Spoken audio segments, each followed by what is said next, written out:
সিমগুলো দিয়ে পকোড়া বানাবো। দেখো সিম তো তরকারি বলো মাছের ঝোল বলো সব কিছুতে খাই, তো আজকে পকোড়া করে খাবো। সিমগুলো কিন্তু একদম কুচি আর নরম, তবুও আমি একটু ভাপিয়ে নেব। তো যাই হোক, সিমগুলোর শিরগুলোকে কেটে দেখো পরিষ্কার করে নিয়েছি আগে, নিয়ে এবার জলের মধ্যে কিছুটা নুন দিয়ে গ্যাস জেলে বসিয়ে দেবো। জাস্ট একটু ফুটে উঠবে টকবক করে, তারপরেই আমি নামিয়ে নেব। তো সিমের পকোড়া কিন্তু কিন্তু খুবই ভালো লাগে। এ দেখো বসিয়ে দিলাম, এবার টকবক করে ফুটে উঠলে কিন্তু নামিয়ে দেবো। বেশিক্ষণ ধরে কিন্তু ফোটাবো না, তাহলে বেশি নরম হয়ে যাবে। তো যাই হোক, এই যে দেখো টকবক করে ফোটাচ্ছে, এবার আমি নামিয়ে দেবো। দেখো শিমগুলো আবার ফুলে ফুলে উঠেছে। তো যাই হোক, এই যে হয়ে গেছে, গ্যাস নামিয়ে অফ করে দিয়েছি আর শিমগুলোকে নামিয়ে নিয়েছি।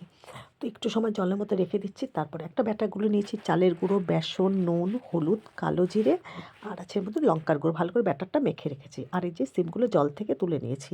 তো এবার আমরা কড়াই বসিয়ে শিমের পকোড়াগুলো ভেজে নেব। আর শিমের এই পকোড়া গরম গরম খেয়ে দেখবে দারুণ লাগে। ভাতের সঙ্গে ডাল দিয়ে শুধু খেতে পারো। এই যে প্রথম ব্যাচেরগুলো 4টে তুলে ফেললাম, এবার পরেরগুলো আবার দিয়ে দিয়েছি কড়াইতে। এই দেখো কী সুন্দর ফুলে ফুলে উঠেছে। শিমের পকোড়া কিন্তু আমার একেবারে রেডি।